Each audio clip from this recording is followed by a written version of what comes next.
आज सर्वोच्च न्यायालय ने एसआईआर स्पेशल इंटेंसिव रिवीजन यानी विशेष गहन पुनरीक्षण की प्रक्रिया को पूर्णतः संविधान सम्मत सिद्ध कर दिया है। विपक्ष और विशेषकर कांग्रेस पार्टी की संवैधानिक धरातल पर भी यह पराजय हुई है। अर्थात हम स्पष्ट रूप से कह सकते हैं कि लोकतंत्र की समस्त संस्थाओं को अपनी अकर्मण्यता को ढकने के लिए, अपनी राजनैतिक अक्षमता को ढकने के लिए आरोपित करने, लांछित करने के सभी कुप्रयास आज सर्वोच्च न्यायालय के धरातल पर निष्फल और निष्प्रभावी सिद्ध हुए हैं। इसलिए यह कांग्रेस की एक पूर्ण पराजय है जो नैतिक, राजनैतिक और संवैधानिक तीनों आयामों पर कांग्रेस और विपक्ष ध्वस्त हो गया है। देखिए, एक कहावत होती है कि नया मुल्ला प्याज ज़्यादा खाता है, मगर भारत की राजनीति में गैर मुल्ला ज़्यादा चिल्लाता है। तो मौलाना उतना नहीं बोलते हैं जितने सेकुलर मौलाना बोलते हैं। मित्रों, बिहार और बंगाल के चुनावों में राजनैतिक दृष्टि से करारी हार मिलने के बाद अनाप शनाप अनर्गल बयानों को देने के बाद भी जनता के द्वारा किसी भी प्रकार का जन समर्थन न प्राप्त करने के बाद आज सर्वोच्च न्यायालय ने एसआईआर स्पेशल इंटेंसिव रिवीजन यानी विशेष गहन पुनरीक्षण की प्रक्रिया को पूर्णतः संविधान सम्मत सिद्ध कर दिया है, स्वीकार कर दिया है। मुझे लगता है कि राजनीतिक पराजय के बाद और देश में अराजकता अव्यवस्था उत्पन्न करने की नैतिक पराजय के बाद अब यह विपक्ष और विशेषकर कांग्रेस पार्टी की संवैधानिक धरातल पर भी यह पराजय हुई है।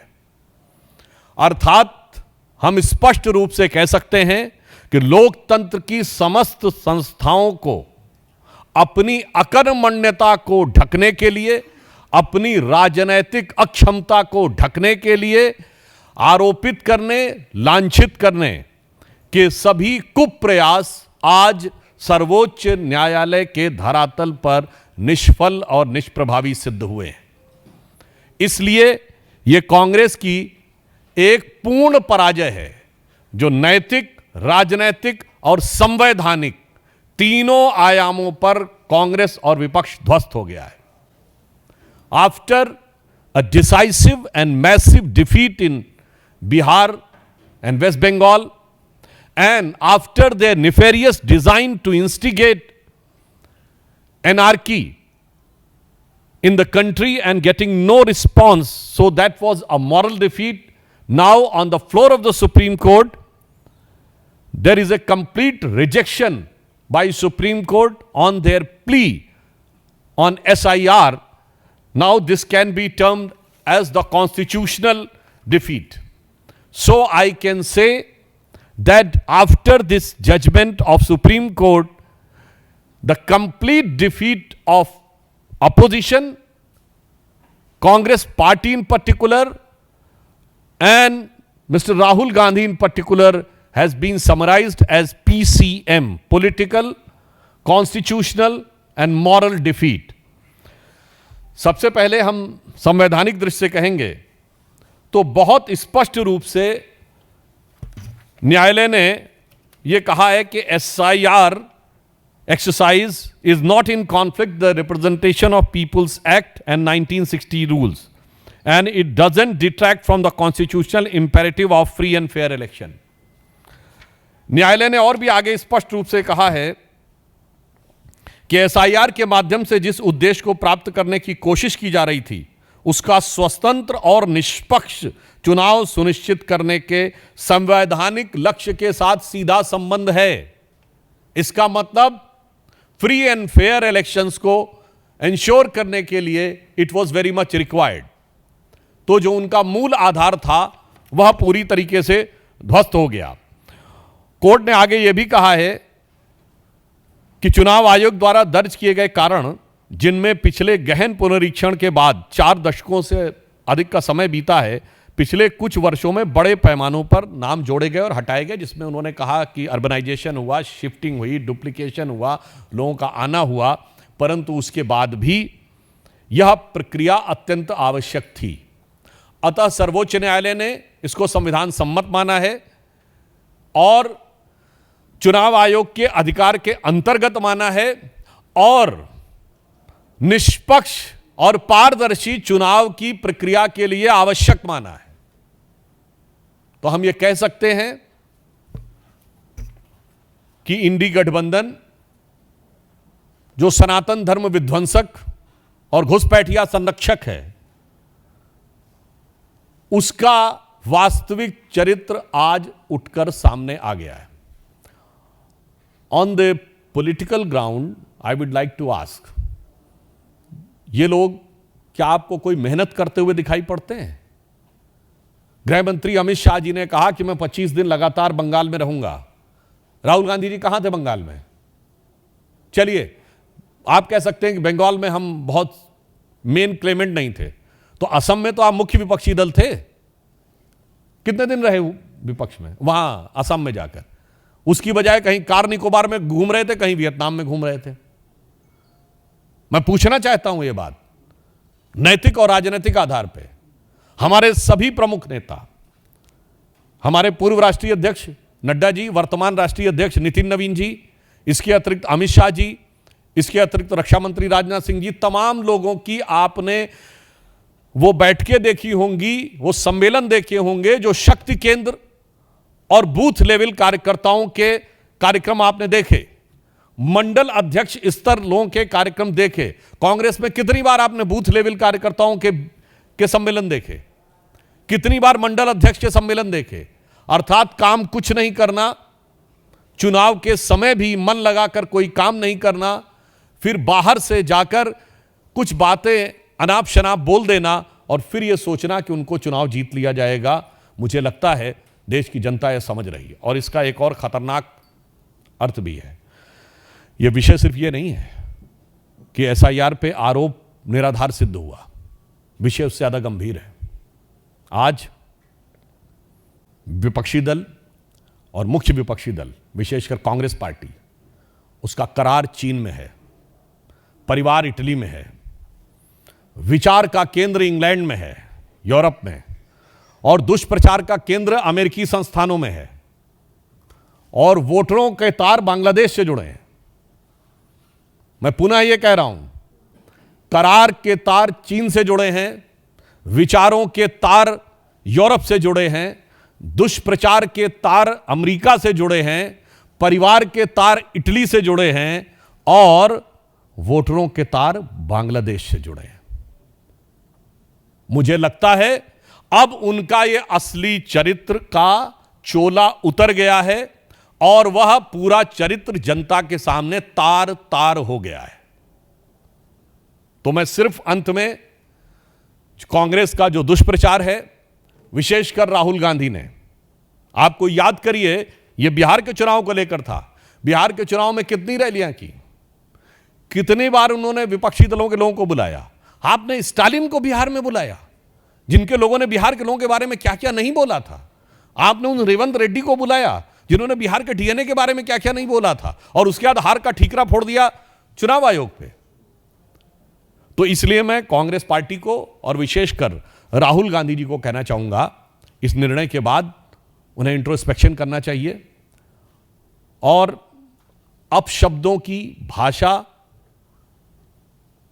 छोड़नी चाहिए। अपनी विदेश यात्राओं के भुगतान संतुलन में फंसकर जो मानसिक संतुलन खो बैठे हैं, उस संतुलन को पुनर्स्थापित करने का प्रयास करना चाहिए। तो मैं उनके लिए कहना चाहूंगा इस निर्णय के बाद कि वो पैरवी तो झूठ की करता चला गया, बस उसका चेहरा उतरता चला गया। वो पैरवी तो झूठ की करता चला गया, बस उसका चेहरा उतरता चला गया। रंगत समझ में आई मगर आई देर से, कच्चा था बहुत रंग उतरता चला गया। मैंने तो यह प्रश्न सामने रखा है, आपने कितनी बार उनको जिला अध्यक्षों के, मंडल अध्यक्षों के, बूथ केंद्रों के कार्यकर्ताओं के बीच में काम करते हुए देखा है?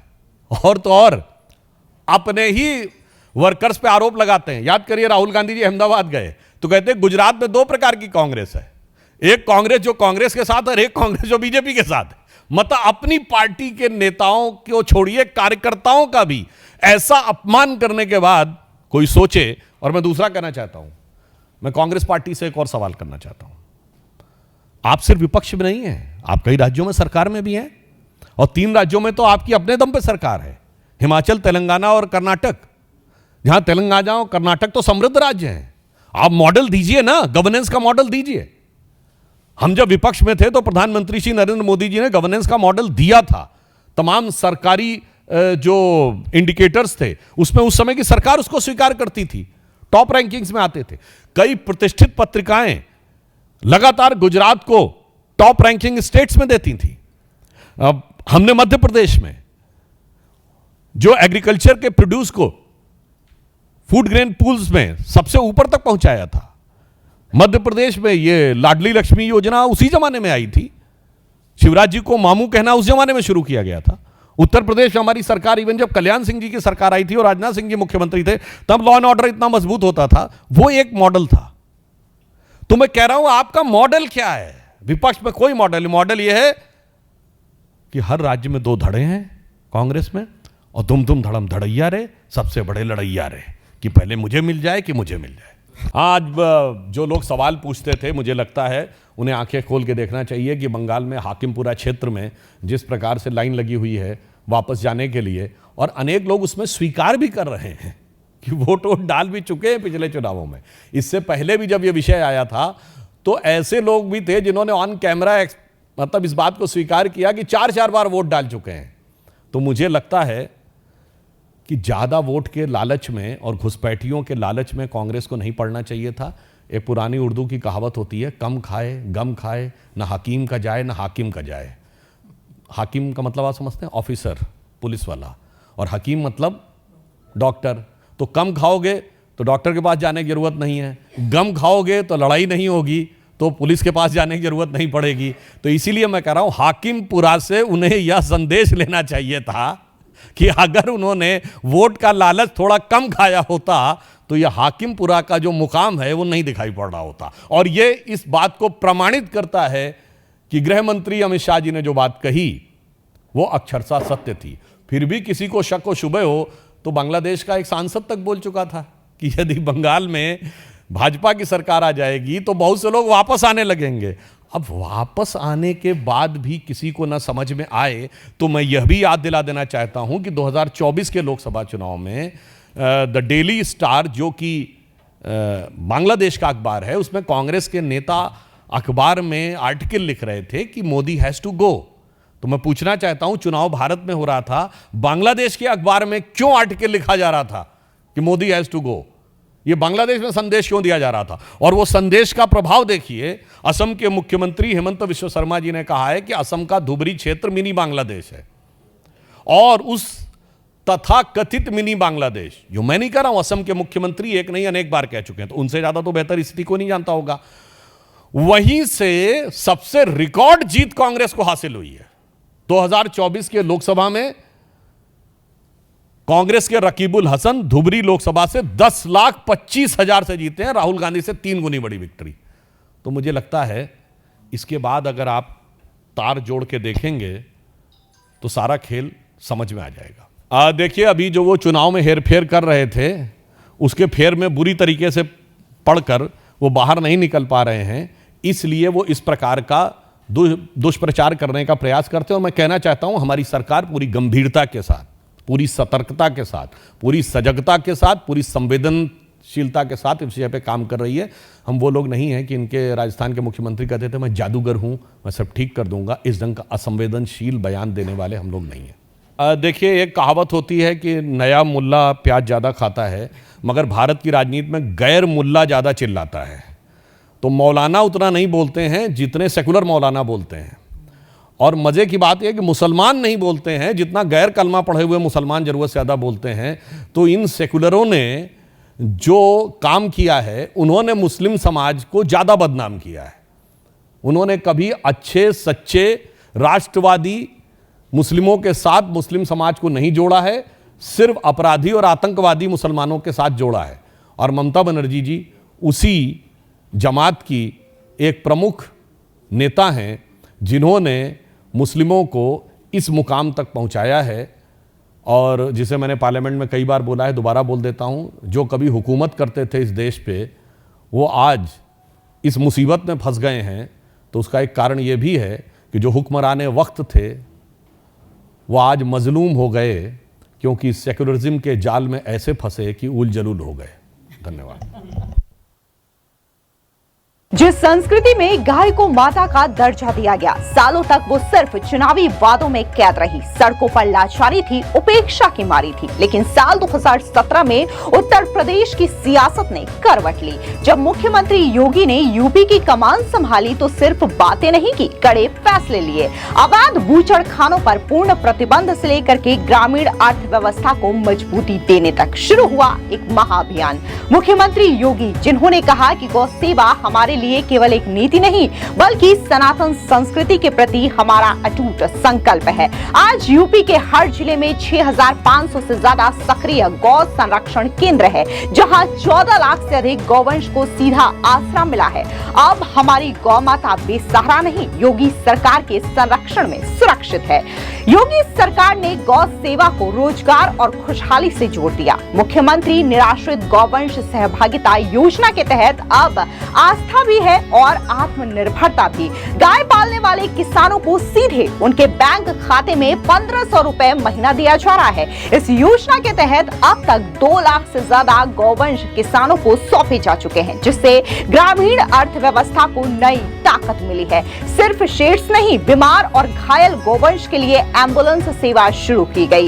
यूपी के टोल फ्री नंबर 1962 पर कॉल करते ही 500 से अधिक आधुनिक मोबाइल वेटनरी एम्बुलेंस सीधे किसान के दरवाजे पर पहुंच रहे हैं। इलाज के बिना दम तोड़ते बेजुबानों को ऑन स्पॉट नया जीवन मिल रहा है। नियत साफ हो तो कानून भी काम करता है। योगी सरकार ने गौवंश निवारण अधिनियम को बेहद सख्त बनाया। आज यूपी में गौकशी और तस्करी करने वालों के खिलाफ सीधे गैंगस्टर एक्ट और एनएसए के तहत कार्रवाई होती है। अपराधियों को 10 साल तक की कठोर जेल और 5 लाख रुपए तक का जुर्माना भुगतना पड़ रहा है। लाखों गौवंश का संरक्षण, करोड़ों की डीबीटी मदद और जीरो टॉलरेंस, आस्था को मिला सम्मान, सुरक्षित हुआ गौवंश का मान।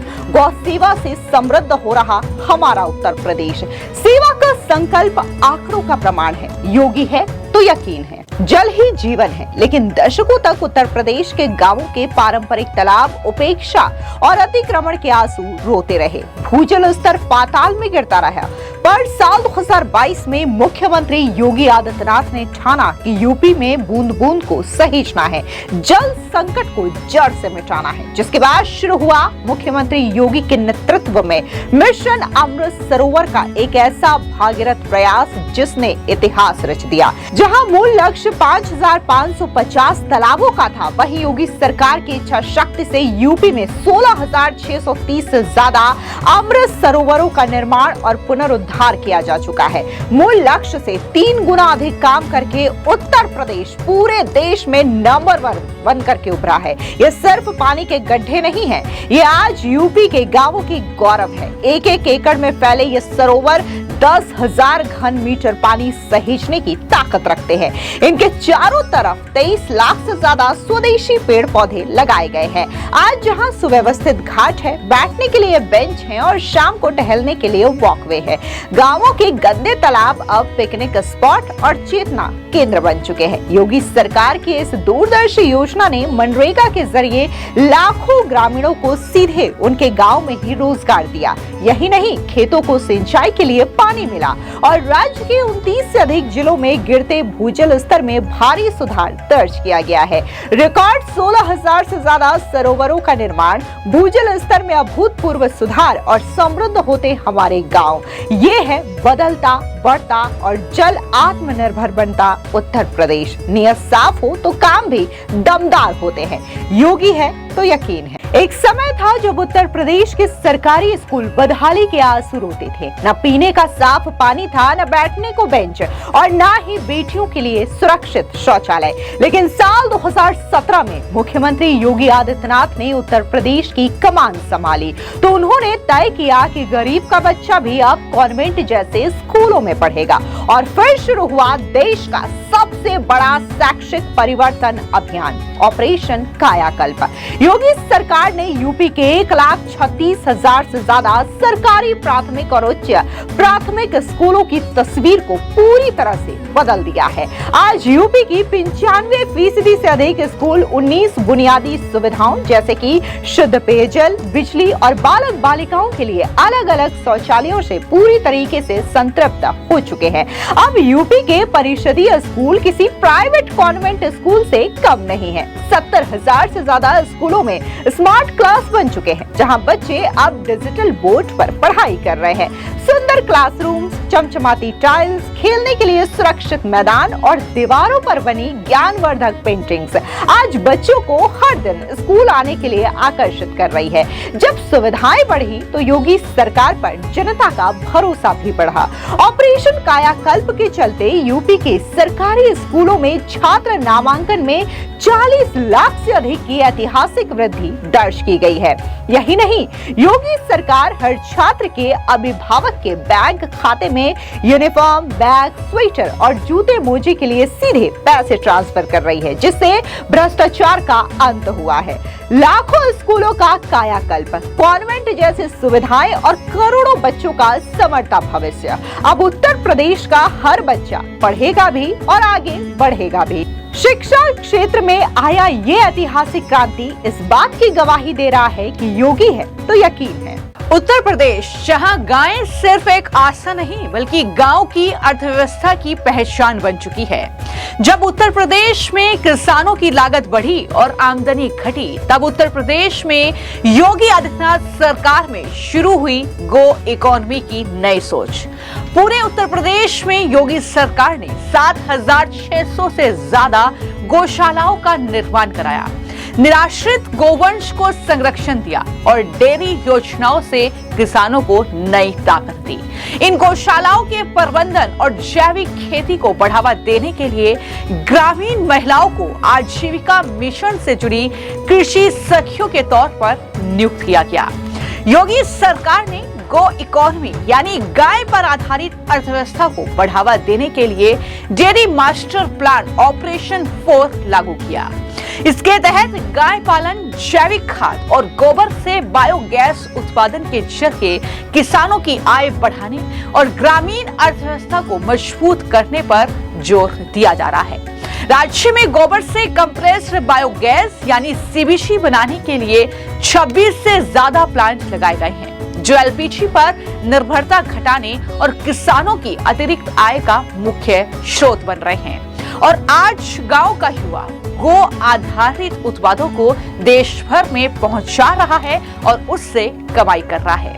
मुख्यमंत्री पशुपालन योजनाओं का लाभ उठाएं और अपनी आय बढ़ाएं। मुख्यमंत्री सहभागिता योजना, जहां निराश्रित गायों का पालन करने वाले किसान और पशुपालकों को 1,500 प्रति गाय प्रति महीने भरण पोषण सहायता, यानी अब गौ सेवा भी और अच्छी कमाई भी। नंदनी कृषक समृद्धि योजना, यानी उन्नत देशी नस्लों की डेयरी इकाई स्थापना पर 50% तक की सब्सिडी। अपना दूध का बिजनेस शुरू करें। प्रगतिशील पशुपालक प्रोत्साहित योजना, जिसमें उच्च दूध देने वाली देसी गाय पालें और कमाएं 10,000 से 15,000 तक का नगद पुरस्कार, यानी देसी गाय मतलब समृद्धि और सम्मान। अब किसान और पशुपालक आत्मनिर्भर बन सकते हैं। गो इकोनॉमी मतलब यूपी में योगी आदित्यनाथ के नेतृत्व में एक नई क्रांति, जहां गोबर और गोमूत्र से चमकेगी किसानों की किस्मत। गांव मजबूत, किसान समृद्ध और भारत आत्मनिर्भर बनेगा।